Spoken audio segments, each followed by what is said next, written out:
This is the AI Music Revolution, brought to you by JG BeatsLab. JG BeatsLab is a methodology company for serious musicians working with AI tools. Not tips, not hacks, a complete system for getting consistent professional output from platforms like Suno and Murica. We call it the unlocked system. The framing is simple. You can be a vending machine operator, pressing buttons and accepting whatever the AI gives you back, or you can be a director, understanding the platforms well enough to get exactly what you want from them. Lane 2 work, human-authored, AI-assisted music creation. That's what this show is built on. Here's today's episode.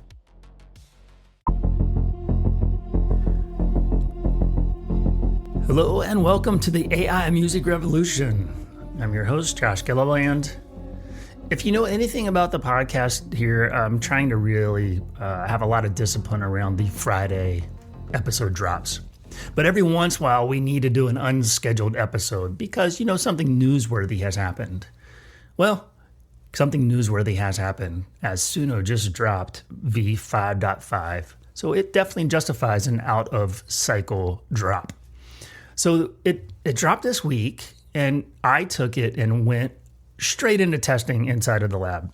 Very excited. I've been waiting for this drop to occur, and it did. And I was like a kid in the candy store, Christmas morning, whatever analogy you want to use.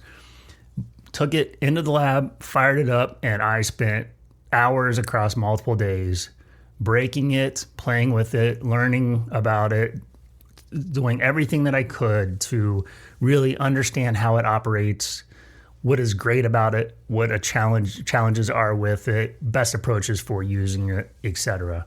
And so I wanted to share those with you here on this episode. There's already bad takes that are forming around this. And so I would rather you hear the real findings first, which is what I try to do on this podcast. So let's get into it. So we'll start with voices first. That's really the headline feature. So this is the one that most people are talking about, the one almost everyone is kind of misunderstanding from day one, to be honest with you. So voices lets you capture your own voice and use it to influence how Suno sings your creations. So you provide a sample, so Suno learns from that sample, and then that influence carries into the generated output from Suno. But here's what most people think that means. They think it means voice cloning, like, close to a perfect replica of your voice that's out there singing your songs that you create. And that's not what it is. And that's okay. But voices, you think of voices more as an influence system, not a cloning system. So what it does is it blends elements of your vocal identity into Suno's internal vocal system.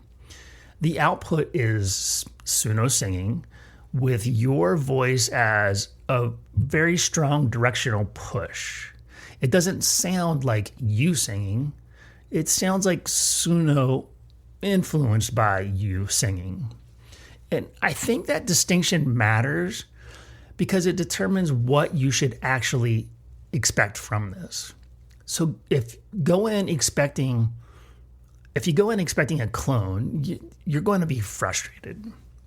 But if you go in expecting influence, a way to push the AI vocal towards something that, feels more like you, then I think you're going to find it genuinely useful. Now, let's talk about the settings, because this is where I think most people are going to make mistakes. I know I did when I started playing with it. So the influence slider, I think this is a big one. It goes from 0 to 100% like the Suno sliders do. And the instinct is to push that as high as possible. And I encourage you not to do that. So I tested across the full range, across multiple genres, multiple songs. And here's what I found. So at 25%, there's a tonal hint only. Your voice is there, but just kind of barely. When you get it into that 40 to 60% range, this really is the sweet spot. This is where your voice I find it becomes recognizable. Artifacts are manageable at this level. The song, it stays usable. I think that this 40 to 60% range is where most people should start. When you get to 75%, the identity does get stronger, but what I found was stability starts to drop. So you start to hear things break. So it's not ideal at 75%, but then if you go out to 100%, this is where it really breaks. So the resemblance is the strongest of your voice in short burst, but the output is often unusable. There's a lot of shimmer artifacts. There's a lot of instability. There's a lot of over processing. It's not worth it for anything that you're looking to be release ready. So my suggestion is start at 50% and then adjust from there based on how your specific voice responds inside of Suno. One more setting most people will probably ignore is the skill level selector. So when you're recording your voice or loading it in, it'll ask you, are you a beginner, intermediate, advanced, or professional? If you are happy with your voice, the way it sounds, and you really want Suno to replicate it, set it to professional every time. It's not cosmetic. It actively reshapes how the model interprets your voice. If the difference between beginner and professional is audible and meaningful. Now, if you don't have a great singing voice, then go ahead and reduce it to intermediate or beginner. And then Suno will take your voice and then it'll, massage it. It'll make it, clean it up. They'll make it sound a little bit better. But if you're wanting Suno to really replicate your voice, your singing patterns, your singing voice, definitely set it to professional. And your source audio matters as much as the slider. So be clean, consistent, 20 to 30 seconds. Use the same tone, the same intensity, the same delivery throughout. Pick the part of your recording where you sound the most like one stable version of yourself. That is your input. I put songs in there that I sang where I go all across the board in different vocal styles, and I use that segment to use inside of voices, and it created some really interesting vocal patterns inside of there because Suno did not know what to actually do with that. So it wasn't until I really isolated kind of a standardized sound in my vocal patterns that Suno really responded extremely well. So where does voices break? There are a few places I think that are worth knowing. The voice influence doesn't hold consistently across generations. So same settings, same sample, same prompt, different outputs just about each time. So you cannot build a repeatable artist brand on voices alone. Also, the voice tends to drift mid-song, I found. So it's stronger in the first half of the song, and then it progressively gets weaker as the track goes along. So this is kind of a known limitation. It's not a configuration issue with you. In very deep male vocals, vocals with really deep bass, deep baritone, they tend to get mapped a little bit more towards, a generic AI voice rather than really maintaining that identity.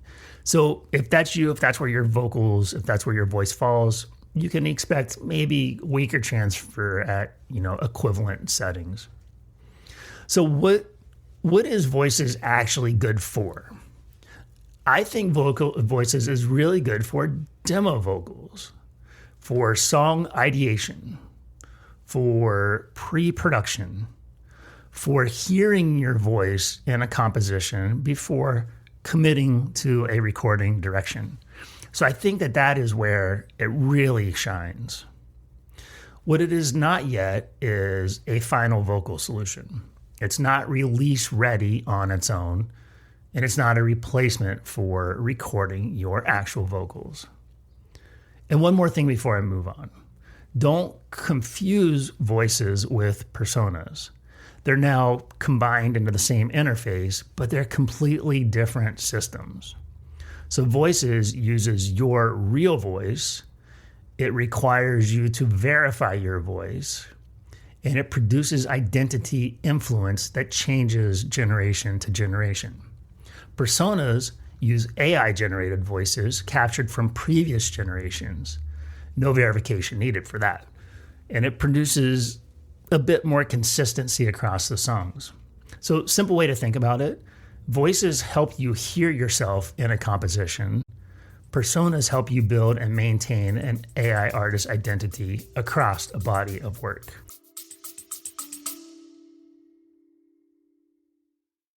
Quick break in the episode. If what you're hearing today is connecting with you, the place to start is the minimum starter kit. 3 books, $27. Make it, release it, promote it. The first book is Unlock Suno, the complete guide. This is the methodology for getting consistent, professional output from Suno. The Suno stack mental mode, persona work, style box weighting, the director's cut workflow. The second book is Unlock Music Rights and Registration. Royalty collection, copyright protection, ASCAP, MLC, Sound Exchange, DistroKid, and the disclosure landscape we're now operating in. Everything you need to actually get paid for the music you're releasing. The third book is Unlock Music Promotion, how to get heard once your music is out there. Playlist pitching, audience building, the platforms that move the needle and the ones that don't. Make it, release it, promote it. $27 at jgbeatslab.com/store. Back to the episode. Okay, next up we have custom models. So this is the one that I think is more significant than voices in the long run, and it's getting slightly less attention. But custom models lets you upload tracks from your own catalog to build a personalized version of the 5.5 model that really knows your sound. So when a custom model is active, when you're using that to generate your songs, it shapes every generation at the foundational level. Arrangement patterns, instrumentation fingerprints, energy profile, genre behavior. It's not a style filter. It's a version of the model that is fine-tuned on your specific music identity. And here's the most important finding from our testing. Custom models learn musical identity, not vocal identity.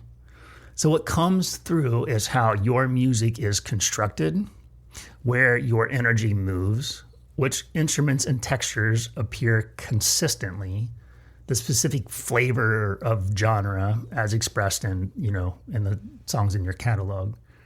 Your literal voice is not the primary carrier. That's the voice's job. These two features solve different problems at different layers. Once you understand that, the whole system clicks. On catalog quality, you need at least 6 songs, 6 tracks to build a model. You can upload a lot more than that. But here's what our testing confirmed. More coherent material consistently outperforms more material in general. So a tight set of 15 songs that all sound definitively like the same artist will outperform 30 songs that drift across experiments and half-finished ideas. So build from decisions, not experiments. Every song in your upload set is a vote for what the model thinks your project sounds like. If you add a lot of experimentation in there, that will dilute the signal. So one thing to know before you upload, Suno applies copyright detection to all uploads. So you need to own the music. And this detection uses pattern matching heuristics, not account level ownership verification. So in testing, an original owned song of mine got flagged and blocked. So if that happens to you, instrumental versions or alternate takes are the workaround. Now, here's where custom models get really interesting. Combine them with a persona. They lock both layers of your artist identity. So custom model without a persona is consistent musical world, kind of a different singer every time. Now, if you look at persona without a custom model, you get a consistent singer, but generic musical context. You combine them together. Custom model defines the band's sound. Persona defines the singer. Then you have the prompt to define the individual song. That combination is the core workflow for building a consistent AI artist identity in 5.5. It represents, honestly, the most significant shift on how serious creators should be approaching this platform, moving from prompt and pray towards really building an identity infrastructure first and generating content within it. The producers who understand that shift are going to build more consistent, more valuable, and more defensible catalogs than everyone else. I have already built 3 custom models myself, one for my own personal band, and then 2 for AI bands that I have. And I am extremely excited about what I'm going to be able to do with these moving forward, combining those with the voices and personas. Absolute game changer. I am just very excited to see what comes next. Okay, it is time to move into the third of the major feature updates with 5.5, and that is My Taste. So My Taste is probably the most underrated feature of the 3. It's the least talked about. It is available to every user on every tier. It's already running in the background right now, whether you know about it or not. So keep that in mind. Here's what it does. So My Taste builds a taste profile from your creative behavior over time. So your generations, your listening patterns, the songs that you like or dislike. It takes all of that and it applies that profile when you use the magic wand in the styles field. So here's the finding I think most people will miss completely on this. You don't have to wait for passive learning. You can actually go in now and write your own taste profile manually.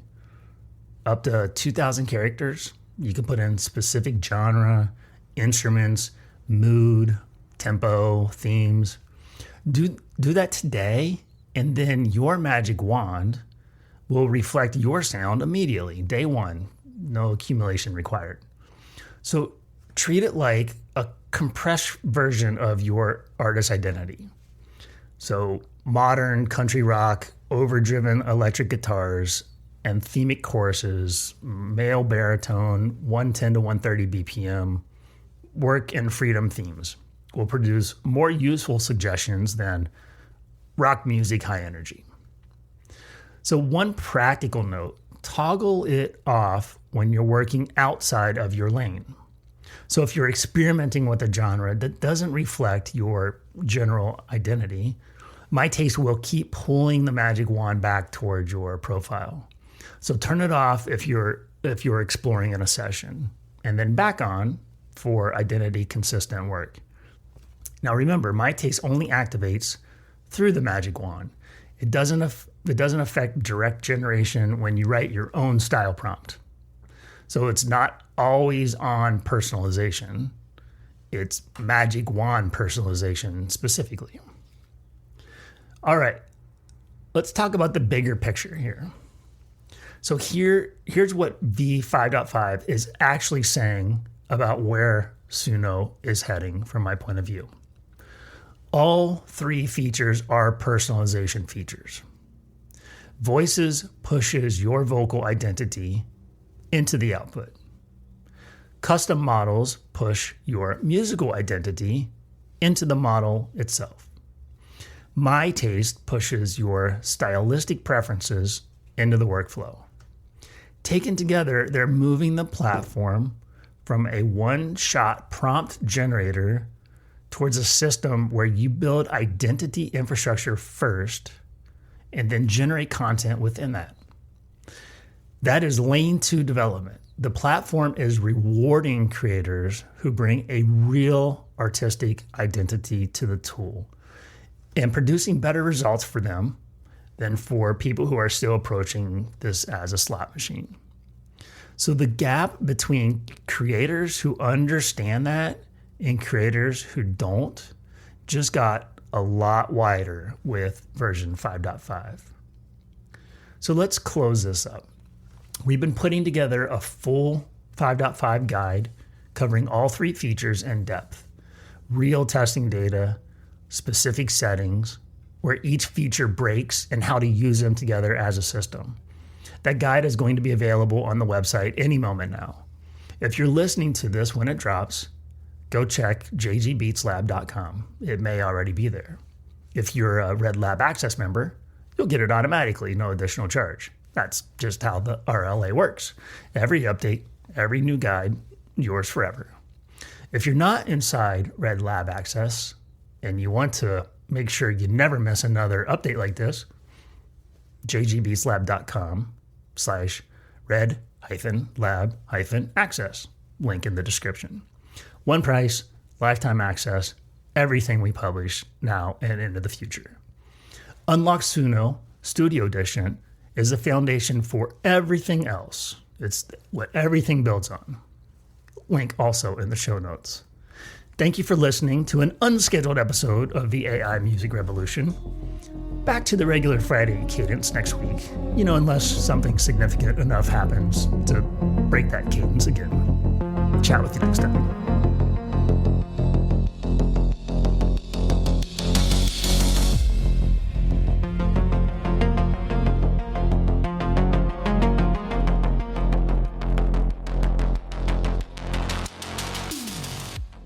One more thing before you go. Every Thursday morning, I send out a newsletter, 1 email a week. It's where I share what I'm working on in the studio, the research running the lab, and the methodology I'm refining in real time. New books, new blueprints, new findings from the Red Lab protocol research. If that sounds useful, the sign up is right on the homepage at jgbeatslab.com. Thanks for listening. I'll see you next Friday.